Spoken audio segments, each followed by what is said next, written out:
같아서 하는 말씀이십니다.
여러분에게 주님의 평을 빕니다.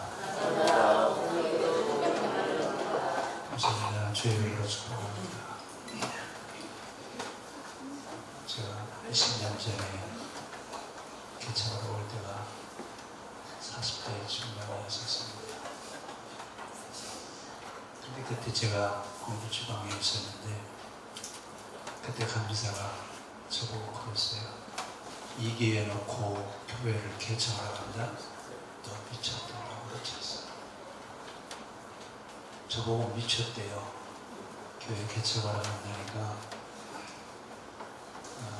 그때 생각은 어떻게 하면 우리 교회들을 좀 바로 세워갈 수 있겠느냐.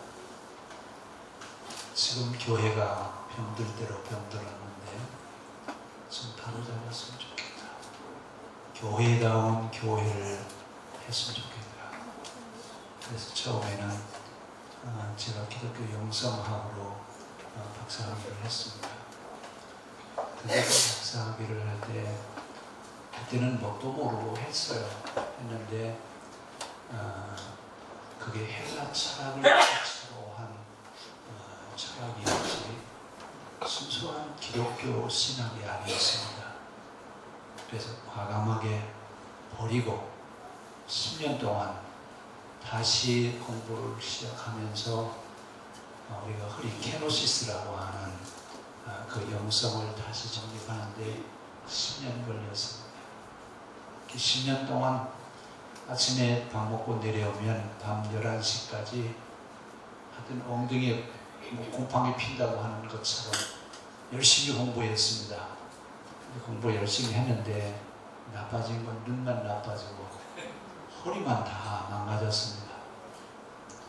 가끔 생각하기를 그때 그냥 그 기독교 영성 그냥 할 걸 왜 버리고 다시 시작했지 하는 생각도 있는데 그때 그 영성을 가지고 제가 하면서 풀리지 않는 부분이 하나가 있었어요. 뭐가 풀렸냐면 그 수도원 영성하고 성경하고 안 맞아요. 성경하고 매칭이 돼야 되는데 아니 그러면 성경하고 매칭이 되지 않는다면 문제가 있는 거 아니냐. 그리고 시작을 했는데 그 원인이 어디냐면 성경은 이론론적 사고 구조로 되어 있고 우리가 가지고 있는 신학적인 구조는 헬라 철학에 기초되어 있는 이원화되어 있는 사고 구조로 되어 있습니다. 그래서 우리는 지금 성경이 말하는 신앙을 가지고 있는 것이 아니라 그리스 철학을 기초로 하고 있는 그 기초 위에 있는 신앙을 가지고 있어요. 그래서 지금도 성경적인 사고로 이야기를 하면 심지어 저보고 어떤 사람은 그래요. 그 이단 아니야? 이단 아니네요. 뭐가 이단이고 뭐가 사단인지도 모르면서 이단이래요. 누가 지금 잘못된 생각을 가지고 있어요. 자기가 가지고 있는 생각이 기독교적인 생각인지 아닌지도 모르고 저보고 이단이래요. 그래서 저는 그래요. 이단이 아니라 나는 사단이다. 뭐가 더 높아요? 사단이 더 높아요? 저도 많이 고민했어요. 신학을 했고 박사학위 과정까지 하면서 공부 좀 했어요. 했는데 하고 나니까 이게 기독교가 아니었다라고 하는 것을 그때 가서 아는 겁니다. 그리고 나서 다시 시작을 한 것이 오늘 요즘 우리가 듣고 있는 설교는 바로 기독교적인 신학 위에 있는 설교를 하고 있습니다. 그래서 어디 가도 여러분 이런 설교 듣기가 쉽지 않습니다. 저는 자부심을 가지고 있습니다. 그러면서 오늘 저는 뭘 얘기하고 싶으냐면 예수 믿으면 바르게 믿어야 되겠다. 우리가 하나님이 원하시는 천국에 가야지 그리스 철학으로 만들어 놓은 천국에는 아마 하나님이 안 계실 것 같아요. 하나님이 만드신 천국에 가야 하나님 계시지 이원화되어 있는 철학으로 만든 곳에는 주님이 계시지 않는 철학적인 하나님이 계실 것 같아요. 그래서 지금도 저는 말씀을 전해드리면서 저는 긍지를 갖습니다. 나는 지금 바른 신앙을 갖고 바르게 이야기하고 있다. 얼마나 뿌듯한지 모릅니다. 제가 이제 은퇴가 이제 앞으로 길어야 6년입니다. 6년 정도 남았는데 은퇴하는 날도 저는 부끄럼 없이 은퇴할 수 있을 것 같아요. 왜냐하면 나는 바르게 성경을 가르쳤고 바른 말씀을 했기 때문에 나는 아쉬움 없이 은퇴할 수 있을 것 같아요. 오늘 우리가 말씀을 들으면서 신앙의 바른 기초를 가지고 있다라고 하는 것이 얼마나 중요하냐라고 하는 얘기입니다. 왜냐하면 여러분 우리가 건축을 할 때 맨 먼저 뭐부터 해요? 기초공사 하거든요. 근데 기초공사가 바로 되어 있지 않으면 건물이 바로 설 수 있어요? 바로 설 수가 없습니다. 신앙도 신앙의 기초가 바로 되어 있어야 그 위에 바른 기독교 신앙이 형성되어져 가는 것이지, 그게 바로 기초가 바로 되어 있지 않으면 기독교 신앙, 말로 기독교 신앙이라고 얘기하지만 성경적으로 비춰볼 때 기독교 신앙이 아닌 것을 우리가 알 수 있습니다. 요즘도 가끔 그런 생각을 해요. 제가 CTS나 CBS 기독교 매체들을 늘 접하는데 들을 때마다 답답한 게 한 가지가 있습니다. 참 성경을 모른다. 성경을 왜 저렇게 모를까? 근데 다 유명하다고 하는 분들인데 그분들이 하고 있는 이야기는 성경에 말하고 있는 본래 그 사고가 아니에요. 그런데도 성경적인 사고인 것처럼 자신 있게 얘기를 하고 있습니다. 다시 말씀드리면 자기가 하고 있는 이야기가 무슨 말인지도 모르고 하고 있다고 말입니다. 여러분 신앙생활을, 예를 들어서 우리가 길을 가는데 목적지를 정해놓고 길을 따라가는데 가면서 뭐라고 그래요? 이 길이 맞는 길인가? 이 길이 아닌가? 라고 여러분 의심이 들면 그 길 갈 수 있어요? 없어요? 갈 수가 없어요. 만약에 잘못된 데로 가면 목적지까지 갈 수 있어요? 못 가죠. 신앙도 여러분 마찬가지예요. 근데 언제 가서 그것이 드러나느냐면 하나님 앞에 갔을 때 드러납니다. 그래서 가끔 그런 얘기해요. 우리가 세상에 올 때 부모님이라고 하는 문을 통해서 이 세상에 왔습니다. 그리고 갈 때는 죽음이라고 하는 문을 통해서 세상을 가는데 그 죽음의 문을 벗어나고 나면 뭐가 기다리고 있냐면 심판이 기다리고 있습니다. 아니 이 세상에서 좀 가려주시면 얼마나 좋아요. 그런데 그때 가서 참인지 거짓인지는 죽음의 문을 벗어나서야 그때 가서 한다고 말입니다. 그때 가서 만약에 참이 아니었다고 한다면 여러분 어떻게 하겠어요? 예? 성경 뭐라고 했죠? 이를 갈며 후회함이 있으리라. 이를 갈며 후회함이 있으리라. 언제 갔어요? 여러분 그래서 우리가 지금 여기 있을 동안에 바로 알고 바로 믿는 것은 우리에게 가장 큰 축복입니다. 바로 알고 바로 믿는다라고 하는 것처럼 귀한 게 없습니다. 근데 우리는 지금 바로 알고 바로 믿는다라고 하는 것이 금보다도 귀중하다라고 하는 가치를 여러분 부여하고 계십니까? 그래요? 자기중심적인 신앙에서 아직도 못 벗어나는 경우들이 너무나 많습니다. 우리는 나 중심의 신앙이 아니라 성경 중심, 성경이 말하는 신앙이 우리의 신앙이 되어질 수 있어야 되겠습니다. 그래서 오늘 우리는 신앙의 기초를 어디에다 놔야 되느냐라고 하는 얘기입니다. 집을 지을 때 기초를 바로 해야 건축물이 바로 서는 것처럼 신앙도 기초가 바로 되어야 됩니다. 이 바로 되어 있는 기초, 신앙의 기초가 바로 되어 있는 것을 신학적으로 뭐라고 얘기하냐면 내면화를 이루었다라고 그렇게 얘기합니다. 내면화를 이루었다라고 하는 말은 마음과 생각과 인격과 양심과 정서와 모든 것이 신앙 안에 바로 세워졌다는 말입니다. 그러니까 우리는 집을 짓는 삶은 기초를 바로 해야 되지만 신앙생활을 하고 있는 우리는 우리의 생각과 우리의 마음과 우리의 인격과 우리의 양심과 우리의 정서가 기독교적인 신앙 위에 바로 세워져야 됩니다. 그래서 신앙생활은 신앙의 기초가 바로 세워졌을 때 올바른 신앙이 바로 정립이 되어졌을 때 영적으로 성장할 수 있습니다. 만약에 신앙의 내면화가 바로 되어 있지 않고 신앙생활을 계속하는 것을 뭐라고 얘기하냐면 속화되어졌다 그럽니다. 속화되어졌다고 하는 이야기는 나름대로는 신앙생활을 잘하고 있지만 신앙의 바른 정립은 되어 있지 않는 것을 속화되었다 그럽니다. 그러니까 우리는 지금 신앙생활을 나름대로 하는 게 아니라 성경적으로 해야 됩니다.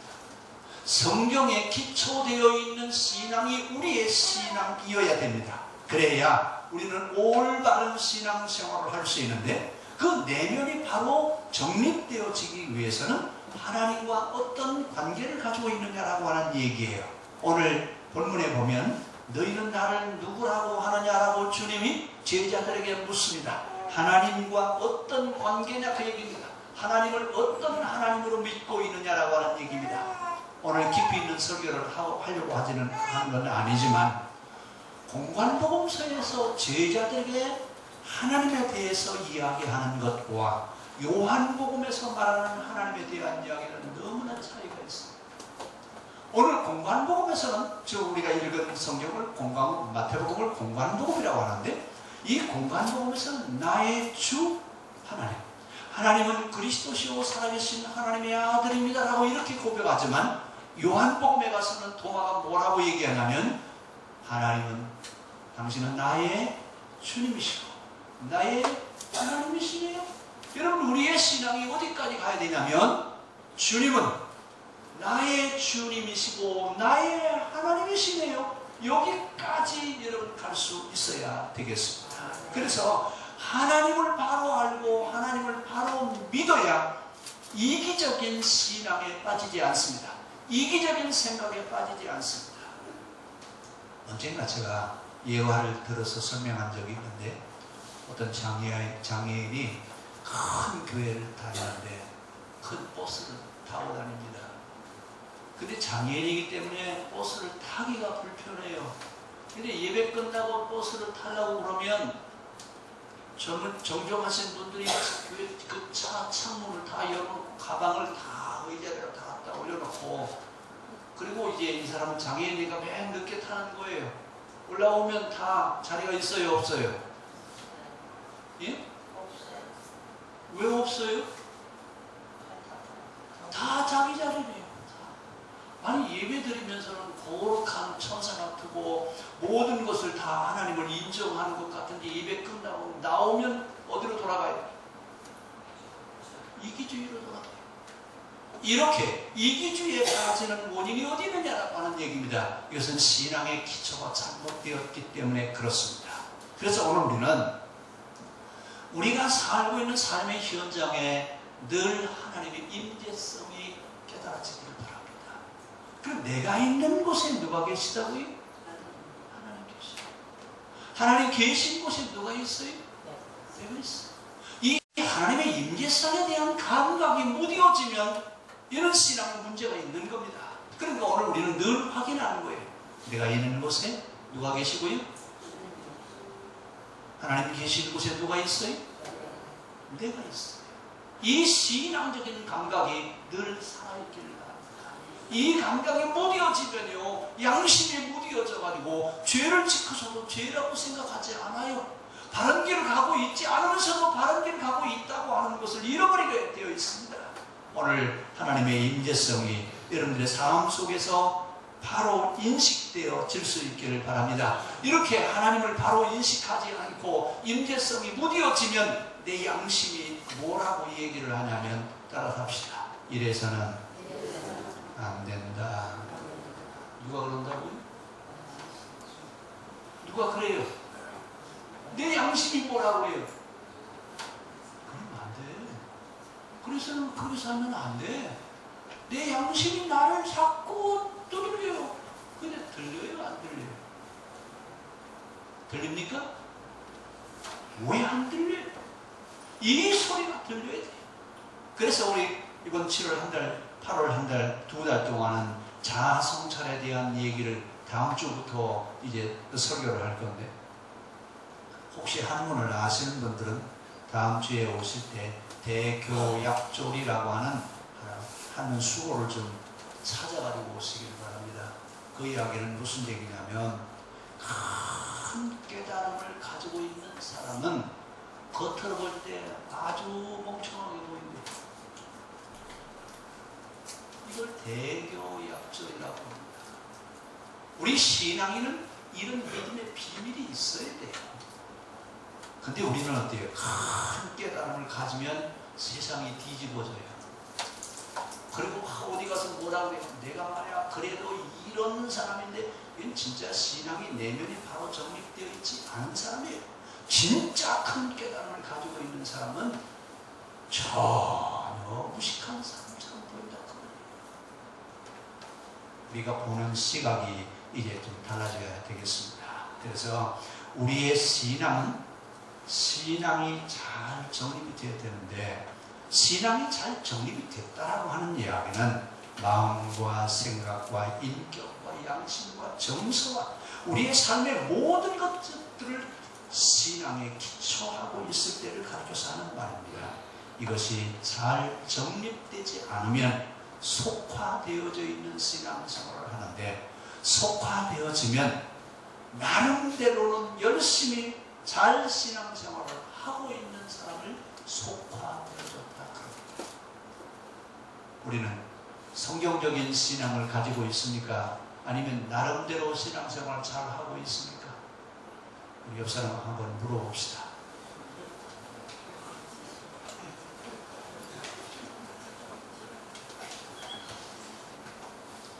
옆에 있는 분들한테 한번 물어보세요. 나는 나름대로 신앙생활을 잘하고 있습니까? 아니면 성경적으로 바로 정립되어 있는 신앙입니까? 물어보세요.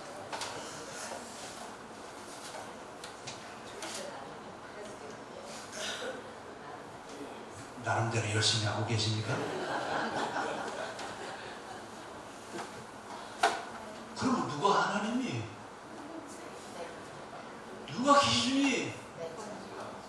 내가 하나님이에요. 내가 기준이 된다면 그런 신앙은 뭐라고 하냐면 금송아지 신앙이라고 그래요. 출애굽기 금송아지 사건 나와요, 안 나와요? 그 얘기가 그 얘기예요. 자기 나름대로 하나님을 만들어 놓고 신앙생활 하는 거예요. 그 금송아지는 다 부수어서 가루로 만들어서 잘 마셔서 잡수시기를 바랍니다. 하나 도움이 안 돼.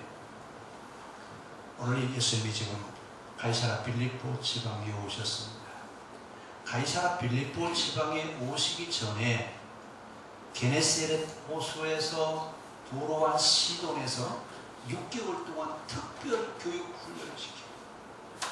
도로와 시돈에서 6개월 동안 제자 교육을 하셨는데, 무슨 교육을 했는지에 대한 이야기는 하나의 사건밖에 없어요. 수로보니게 여인에 대한 이야기입니다. 여러분, 수르보니게 여인의 딸이 귀신 들렸는데 어떻게 하고 왔어요?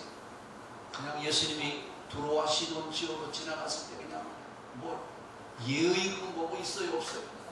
그냥 막 소리를 보럭보럭 지르면서 예수 선생이여 내 딸을 좀 고쳐주시길 바랍니다. 그리고 예수님 뭐라고 그래요? 나는 너 같은 사람에게 보냄을 받지 않았다. 그랬더니 뭐라고 그래요? 그래도 괜찮습니다. 그러면서 그 싫어하는 개처럼 지우겠습니다. 그래도 괜찮습니다. 개들도 주인의 상에서 나오는 부스러기를 먹습니다. 내게도 그 부스러기라도 있으면 주시기를 바랍니다. 이 광경을 제자들에게 말씀하시면서 너희가 이렇게 비워져야 된다. 누가 너에게 뭐라고 하더라도 너를 강아지처럼 취급한다 할지라도 그렇습니다. 나는 그만한 사람이 못 됩니다. 라고 이렇게 여길 수 있어야 된다. 그 말입니다. 만약에 여러분들에게 누가 강아지 같다고 부르면 여러분 뭐라고 하시나요? 예? 대단히 화가 나실 거예요. 날 보고 뭐 같다고? 날 보고 뭐 같다고? 근데 수르보니게 이런 뭐라고 그래요? 괜찮습니다. 그렇게 나를 불러도 괜찮습니다. 이건 여러분 수르보니게 여인에게 하는 이야기가 아니라 제자들에게 하는 말입니다. 내가 예수를 따라오는 제자가 되기를 원하느냐? 그러면 너 자신을 비워라. 비워라고 하는 말은 누가 무슨 소리를 어떻게 해도 상처받아야 안 받아요? 상처받지 않아요. 근데 우리는요, 참 얼마나 상처를 많이 받냐면 정말 말하기 어렵습니다. 어떤 분이 그래요. 목사님처럼 어려운 사람이 없다. 왜 그러냐 그랬더니 옷을 좀 잘 입고 가면 뭐라 그래요? 목사님이 말이야 사치한다. 또 좀 옷을 잘 부리고 가면 목사님은 세대의 풍속에 따라가는 사람이다. 이러면 하여튼 뭐 어떻게 살아도 무시를 삼는다. 자, 하여튼 오늘 우리는 중요한 것은 뭐냐? 오늘 수르보니게 여인에게 말씀하셨던 것처럼 나를 비우고 주님을 따라올 수 있기를 바랍니다. 내가 채워지면 내 나름대로 신앙생활을 잘 할 수 있습니다. 그러나 비워지면 하나님의 은혜로 충만하게 채워주실 줄을 믿습니다. 그래서 제자들에게 지금 뭐라고 말씀하시냐? 내가 진짜 제자가 되기를 원하느냐? 그러면 너는 물 같은 자가 되어라. 어떻게 말을 해도 상처받지 말아라. 근데 여러분, 물은 높은 데로 흘러가요? 낮은 데로 가요? 물은 언제나 낮은 데로만 흘러가지 결코 높은 데로 흘러가지 않습니다. 오늘 신앙들의 의식은 어떤 의식이어야 되느냐? 낮은 자의 의식, 점점 낮아지는 자의 의식으로 살아가야 되는데 우리는 낮은 자의 의식을 높은 자의 의식으로 바꿔버렸습니다. 그래서 시험에 잘 듭니다. 오늘 너희 제자들아, 너희가 진정 물같이 낮아지는 자가 되어라. 이러면서 지금 이제 시험을 하시는 겁니다. 그리고 어떻게 보면 예수님이 지금 가이사랴 빌립보 지방에 가서 제자들에게 지금 6개월 훈련하시고 나서 종합시험을 지금 보시는 거예요. 근데 그 시험을 보시는 자리가 어디냐면 빌립보 지방이었다라고 하는 얘기입니다. 가이사라고 하는 말은 로마 황제가 세운 빌립보라는 얘기예요. 가이사라는 얘기는 황제라는 얘기예요. 황제가 세워놓은 빌립보라고 하는 도시에 가서 제자들에게 지금 사람들이 나를 누구라고 하더냐라고 이렇게 묻습니다.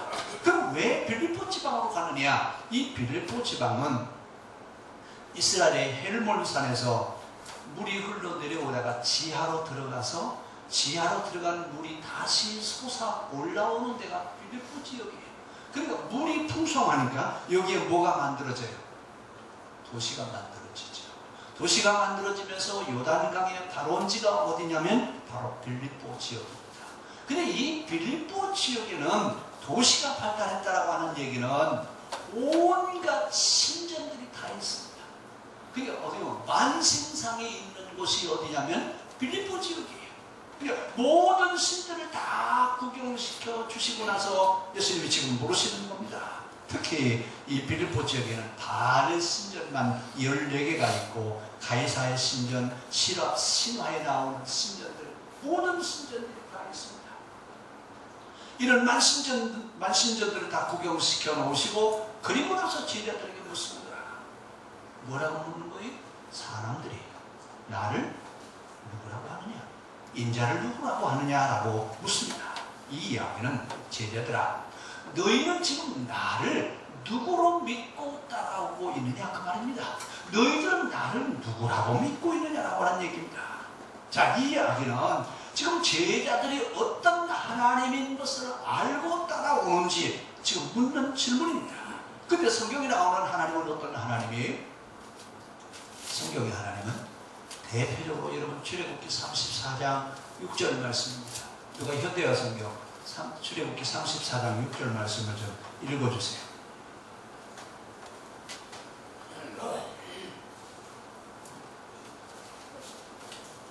출애굽기 34장.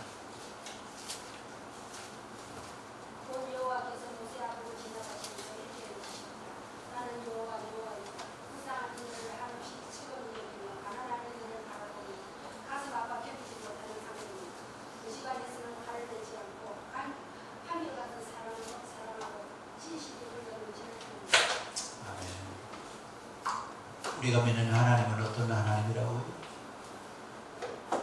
현대어 성경 출애굽기 34장 6절 말씀에 구체적으로 설명합니다. 우리가 믿는 하나님은 어떤 하나님이냐라고 하는 얘기입니다. 자, 그러면 오늘 빌립보 지방에서 제자들에게 왜 이런 질문을 하시고 있느냐? 세상 사람들이 믿고 있는 하나님과 제자들이 알고 믿는 하나님은 어떤 하나님이냐 그 말입니다. 여러분, 모든 사람들은 다 신관을 가지고 있어요. 근데 세상 사람들이 가지고 있는 신관과 기독교가 말하는 신은 같아요, 달라요? 달라요. 모든 종교에서 자기가 믿는 신을 하나님이라고 부릅니다. 우리만 하나님이라고 부르는 게 아니에요. 다 신들에서 자기가 믿는 신을 하나님이라고 부르는데, 우리는 그럼 그 하나님을 어떤 하나님으로 믿고 있느냐라고 하는 이야기입니다. 오늘 성경에서 우리가 중요하게 물어야 될 질문이 바로 여기 있습니다. 오늘 제자들에게 묻습니다. 너희는 나를 누구라고 믿고 있느냐? 그랬더니 뭐라고 그래요? 어떤 사람은 세례 요한, 어떤 사람은 엘리야, 어떤 사람은 예레미야, 어떤 사람은 선지자 중에 하나라고 합니다. 그렇게 물었더니 그러면 너는 나를 누구라고 믿고 있느냐? 재차 물으십니다. 자, 너는 나를 누구라고 믿고 있느냐라고 물으실 때 베드로가 뭐라고 그래요? 주는 그리스도시요 살아계신 하나님의 아들입니다. 그리고 베드로는 지금 예수님을 누구로 믿고 있어요? 주는 그리스도시요. 여기 주라고 하는 말은 그 당시 로마 황제에게만 주라고 부릅니다. 큐리우스라고 부르는 말은 황제를 주라고 불렀습니다. 그런데 기독교인들은 로마 황제를 주라고 부르는 것이 아니라 예수님을 주라고 부르는 겁니다. 예수님 당신은 우리에게 왕 중에 왕이라고 하는 얘기예요. 이러면서 주는 그리스도시요 살아계신 하나님의 아들입니다 그랬더니 오늘 예수님이 뭐라고 말씀하시냐면 바요나 시몬 안데가 복이 있다. 베드로의 이름이 뭐라고요? 시몬이에요. 본래 베드로의 이름은 시몬입니다. 바요나 시몬 안데가 복이 있다. 이것을 내게 알게 하신 일을 내 생각에서 나온 것이 아니라 성령께서 내게 가르쳐 주셨구나. 그래서 칭찬했습니다.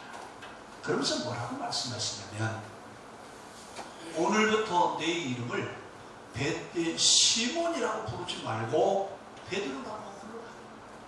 베드로라고 하는 말은 반석, 기초라고 하는 뜻입니다.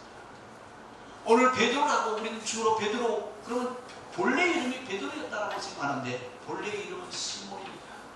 근데 이 시몬 이름을 베드로라고 이름을 바꿔주시면서 뭐라고 말씀하시냐면 내가 이 반석 위에 교회를 세우리니 음부의 권세가 이기지 못할 것이다 라고 하는 얘기입니다. 그래서 교회를 세우시는데 교회를 어디에다 세운다고요? 교회는 온전한 신앙 고백 위에 세워지는 것이 교회란 그 말입니다. 그러니까 우리가 올바른 신앙 고백을 바로 할 수 있을 때 나는 교회의 일원이 될 수 있다, 그 얘기입니다. 오늘 이 얘기를 하시면서 예수님이 바요나 시몬아 내가 복이 있다라고 말씀하시면서 이것이 가장 큰 복이라고 말씀하십니다. 이 질문을 지금 예수님의 제자들에게 하시면서 너희는 하나님을 어떤 하나님으로 믿고 있느냐? 아니 너는 너 신앙을 어떤 기초 위에다가 세워놓고 있느냐 그 말입니다.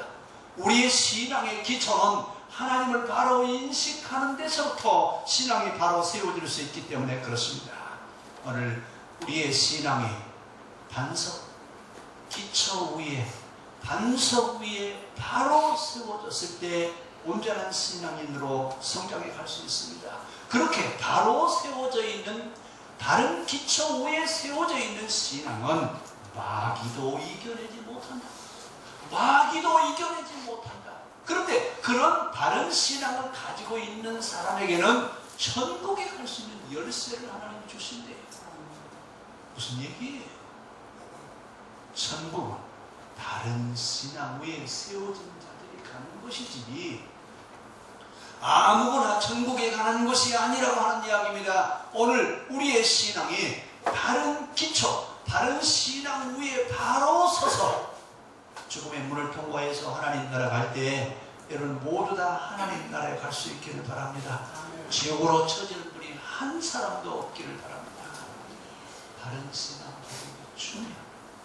그게 언제 어디서 이루어져야 되느냐? 내가 살고 있는 삶의 자리, 지금 여기에서 그런 고백이 우리에게 이루어져야 됩니다.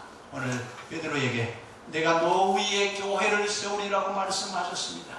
너 위에 너같이 신앙을 바로 고백하고 하나님을 바로 아는 자, 신앙의 기초가 바로 되어 있는 자 위에 교회를 세우겠다고 말씀하시는 것처럼 오늘 우리들이 하나님의 교회를 이루어 갈 수 있기를 바랍니다. 그래서 우리가 모인 곳에 하나님의 교회가 바로 세워지는데, 하나님의 교회가 바로 세워진다고 하는 이야기는 성경적인 기초가 바로 되어져 있다고 하는 얘기입니다. 오늘 이 성경적인 기초가 바로 되어져 있을 때 삶이 다른 삶을 살아갈 수 있습니다. 오늘 베드로가 고백했죠?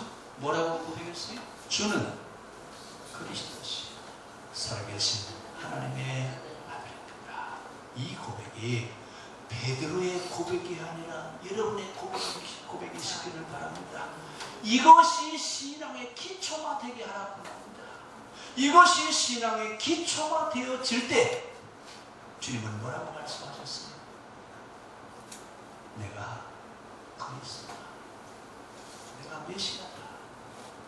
근데 메시아라고 얘기를 하시면서 아마 제자들이 눈이 번쩍 떠졌을 거예요. 그렇다. 우리가 바로 따라왔구나. 이제 예수님이 왕이 되실 것이다 라고 그런 생각을 하고 있을 때 예수님이 뭐라고 말씀하시냐면 이제부터 내가 고난을 받아야 될 것이다. 아니 여러분, 제자들이 왕이 될 거라고 그렇게 말씀하실 줄 알았더니 뭐라고 말씀하세요? 이제부터 내가 고난을 받고 내가 십자가에 못 박혀 죽을 것이다. 실망이에요. 희망이 대단한 실망입니다. 아니 우리는 지금 임금이 되시면 뭘 좀 서로 좀 한 자리씩 나눠가니까 그러고 따라왔는데 주님은 뭐라고 말씀하신다고요? 나는 그것과 상관이 없다. 대단히 실망을 하죠. 언제 제자들이 제자리로 돌아오냐면 성령을 받고 나서 제자로서의 제자리에 돌아오게 됐습니다. 그래서 신앙생활은 신앙의 기초를 바로 하고 성령 체험을 하고 난 그런 신앙이 올바른 신앙으로 성장해 갈 수 있습니다. 오늘 주님이 고난을 당하라고 말씀하셨을 때 아마 제자들은 걱정했을 겁니다. 아니 무슨 말씀이에요? 우리는 뭐라고 얘기해야 돼요? 주님은 우리가 그 길을 가기를 원합니다. 우리가 그 길을 갈 수 있는 신앙인이기를 원합니다. 음부의 권세가 이기지 못하는, 음부의 권세를 이겨낼 수 있는 그런 신앙인이 되기를 원합니다. 우리의 고백이 되어질 수 있기를 바랍니다. 기도하겠습니다.